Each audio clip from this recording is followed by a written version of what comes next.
in one sentence, what's the biggest barrier for Christians sharing the gospel? Brian, I'm going to start with you.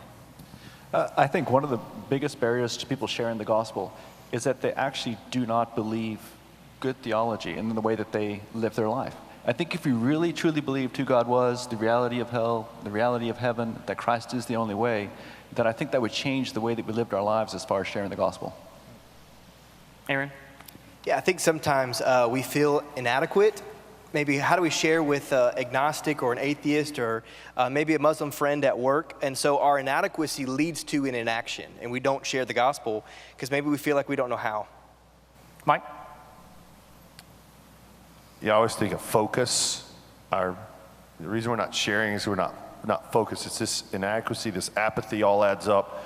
It's just not on our radar. It's not something we're trying to do. That's kind of what I was going to say.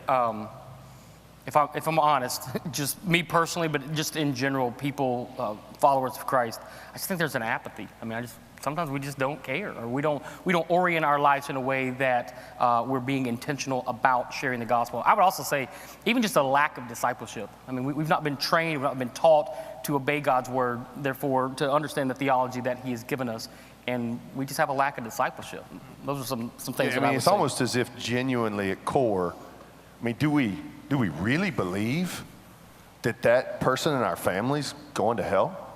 I mean, do we genuinely believe that their life is incomplete right now because they don't know the Lord? I mean, it's almost like we try to, it's an uncomfortable truth, so we just push it away. It's something we just try to ignore. I think also if we remember the grace that God gave us and what we were rescued from, and we really think about that, that should give us this passion to go and bring that same grace to somebody else.